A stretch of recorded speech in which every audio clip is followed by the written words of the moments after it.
Texto na tela. Em novembro de 2024, estudantes do ensino médio foram apresentados ao e-book Diários Ilustrados, O Delírio de Prender a Juventude, escrito por Laís Jaques Marques. Cena extra. Os adolescentes também aprenderam sobre cinema e as diversas áreas profissionais empregadas por essa arte. Em coletivo, foram escolhidas 2 crônicas do livro para que os jovens gravassem um filme a partir do que eles interpretaram. Acesse e leia o e-book. Plano aberto, take 1.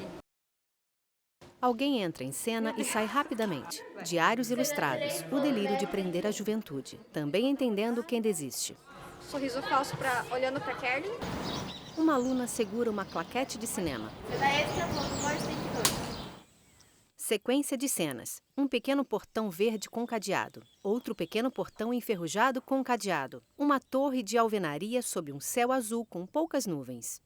Quando uma ou um jovem sai de internação e tem menos de 18 anos, ele só pode ser liberado na presença de uma pessoa responsável legalmente por ele. Após a claquete sair de cena, a imagem mostra da cintura para baixo uma pessoa usando uma farda policial. Pedro foi liberado às 19 horas, durante a troca de plantão. Sua mãe já o aguardava na unidade há certo tempo, pois geralmente enrolam até liberarem. Conferem documentos, conferem pertences, conferem o quarto, conferem.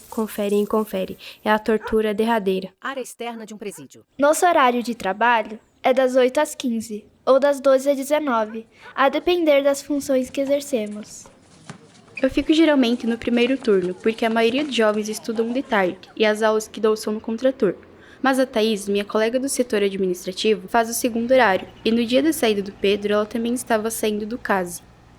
Da entrada do centro até a avenida, onde se pega ônibus, são 1,9 km, de uma rica de uma subida. Mas uma subida que, se você olhar para a rua de baixo, parece que vai cair para trás, se tentar subir com alguma mochila nas costas. A cidade é repleta de altas subidas, num todo aquela ali é uma das tantas. Cena 5, plano 2, take 2. Thaís, já pelas 7h40 da noite, saindo do trabalho de carro, passou pelo Pedro com sua mãe, a cerca de 3 km da unidade. Eles moram num bairro que fica a 8 km do CASE. A mãe veio a pé, os dois voltaram a pé. A passagem custa R$ 4,40 e multiplicando 3, 2 passagens dela e uma dele. O preço já daria R$ 13,20. Sei lá eu que se compra com R$ 13,20 nessa cidade inflacionada até os dentes, mas ela com certeza deve saber o que fazer com o dinheiro. Fiquei pensando, como é que o Estado espera que o Pedro saia do tráfico, ramificação interna da organização da sociedade, que dá respaldo, respeito, dá a dignidade de ter o que comer e vestir aos integrantes? Se na ausência de Pedro enquanto preso, a mãe teve que caminhar sabe-se lá quantos quilômetros somente para visitá-lo. Fora o resto, fora todo o resto. Como diz o escritor da minha região, José Faleiro, eu entendo quem desiste. E olha, dou até razão. Vista de costas, uma pessoa está sentada em frente a uma pequena janela. A porta de metal se fecha. A tela escurece. Na tela aparece em caixa alta a sigla ACAB. Os rostos de 2 jovens aparecem. Elas estão uma em frente à outra e conversam. Em uma de nossas aulas, uma agente socioeducativa, figuras que observam todos os momentos de socialização das jovens, perguntou a uma aluna sobre a data de saída dela, se estava ansiosa para isso ou não, pois a menina demonstrava não sofrer o suficiente por estar presa, algo que notei ter intrigado a equipe de segurança. A jovem disse, tranquila, que o período estava leve e que sabia que ficaria em internação por no mínimo 1 ano e meio e que de nada adiantaria se desesperar. Outra aluna respondeu, dizendo que ficava mais nervosa, por não poder desligar o próprio chuveiro. Cena 3, plano médio, take 1. Controlar o tempo e a intensidade da ducha, pensar durante o banho, analisar seu corpo. Segundo ela, era algo que agora já nem saberia mais como fazer. Em 6 anos, entrando e saindo do sistema, não havia me dado conta que o Estado controlava o tempo de banho delas. É tão óbvio que me senti ingênua quando perguntei para a aluna como o esquema do banho funcionava. Ela me explicou que mais ou menos às 18 horas, elas todas entravam debaixo do chuveiro e em algum momento a água caía. E em outro momento, a água parava de cair. Pronto, simples assim.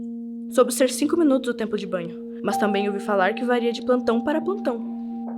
Depois de sair daquela aula, fui para o setor administrativo. No caminho, passo pelo espaço construído para as jovens receberem visitas.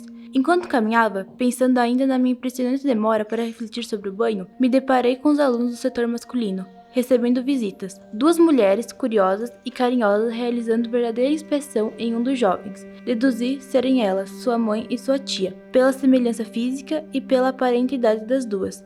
Além de saber, pela assistente social e o atende, que eram as únicas pessoas com quem ele se comunicava. No outro lado do espaço, outro jovem também estava amontoado no colo de uma mulher, que lhe averiguava cada milímetro de território corporal. Tentarei descrever a cena que me comoveu. Eram 2 mulheres de camiseta branca e calça cinza, uma delas conferindo a cabeça de um jovem careca, todo vestido de azul. A outra olhava e inspecionava atentamente as mãos e os braços do garoto. Elas o olhavam muito de perto, o cheiravam e o beijavam. Notei que, em uma pequena fração de segundos, talvez não mais que 10, havia presenciado amor dentro daquele lugar onde só havia percebido ódio. No mesmo espaço, porém afastado cerca de 2 metros, estava outro jovem e sua mãe. Ele de costas para ela, pelo visto recém-saído da posição de deitado no colo da mulher. Ele sorria enquanto ela colocava as 2 mãos sobre a cabeça dele e verificava, tão de perto quanto com carinho. O que imaginei serem algumas linhas mais salientes que ocupavam a cabeça careca do garoto. Vi mais amor. Quase todos os dias que vou para o trabalho de ônibus, alguma mulher está dentro, vestida de branco e cinza. O complexo prisional estipulou esta regra e socioeducativo acatou. Soube que é para facilitar o trabalho, da segurança de poder observar de longe quem é quem, dentro das unidades, privação de liberdade, ou é preso ou é visitante, de preso, ou é funcionário. Do ônibus, penso como vivem, onde vivem, quais são suas histórias que estão por trás delas e por dentro da prisão, como dormiram na noite anterior, se dormiram, como tomaram seus cafés da manhã, se tomaram, se tinham o que comer em casa. Pensam em como que pagaram aquelas passagens caras, em como compraram vestes brancas e cinzas, na falta que a pessoa privada da liberdade está fazendo orçamentária e afetivamente. Cena 1, plano detalhe, take 3. Uma mulher de salto preto e calça social bege caminha lentamente. Num dia em que fui entregar os documentos para ser contratada, tive que entrar no presídio. Também esperei o ônibus para voltar para casa e me sentei no ponto ao lado de uma mulher jovem, vestida de branco e cinza. Me disse que visitava seu marido, que havia sido preso fazia 8 meses. Segundo ela, ele pede emprego todos os dias lá dentro, mas o setor responsável o enrola. Ela contou achar que precisavam de mais tempo de prisão para conseguir trabalho por lá ou indicações de internos para isso. Me contou também que morava na zona rural da cidade e que precisava de um ônibus que a deixasse no terminal exatamente em 30 minutos para que conseguisse pegar o segundo ônibus e viajar mais 50 minutos até a sua casa. Se perdesse, teria que tomar outra condução que a deixaria 3 quilômetros mais longe de sua casa do que a primeira. Ela realiza esse trajeto 2 vezes por semana e me disse já estar acostumada. Outro dia, de dentro do ônibus, passei por uma senhora de cabeça branca, vestindo branco e cinza, sentada em uma mesinha de uma padaria. Ela tinha muitas folhas na mesa e o olhar mais triste que presenciei naquele dia. Dentro do administrativo do CASE, as paredes que dividem nossos setores são daquelas repartições de PVC, em que se ouve todo de uma sala para outra. Um dia ouvi a ligação de uma pessoa para uma das assistentes sociais. Minha colega da assistente social dizia para alguém que soube depois ser a mãe de um dos jovens que o serviço da defesa pública era daquele jeito mesmo, que elas funcionárias não conseguia fazer mais do que já havia feito. A mãe, pelo que eu entendi, reivindicava o período de internação do jovem. Segundo ela, muito alto para infração. A colega respondeu que sabia, mas que não podia fazer nada, pois não havia um código penal para adolescentes.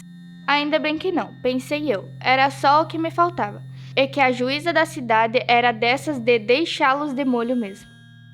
Quando acho meu trabalho ruim, sou lembrada quase imediatamente que existem muitos piores dentro do sistema. Ofícios que parecem mais fadados ao desânimo e à impotência do que o meu. como os das figuras de assistentes sociais, que passam majoritariamente seu tempo dando falsas esperanças e explicações aos familiares das jovens para amenizar as confusões. Elas também se incomodam ainda a esperanças.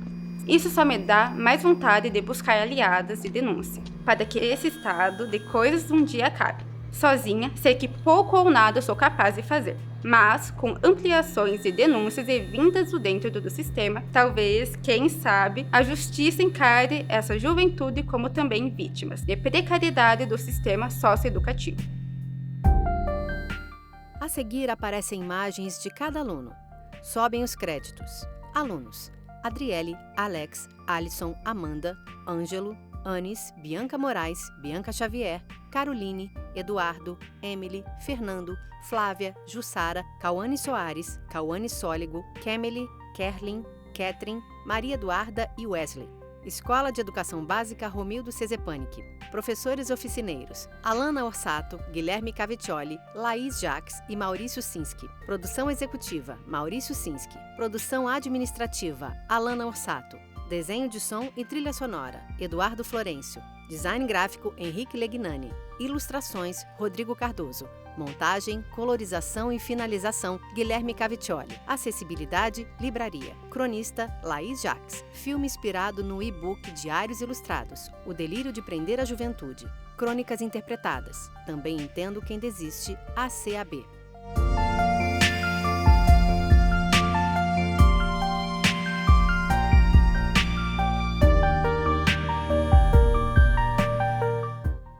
Este projeto foi realizado com recursos do Governo Federal, repassado por meio da Lei Complementar Paulo Gustavo e executado pelo Edital de Chamamento Público 0001-2024, LGP. Audiovisual, Município de Xanxerê.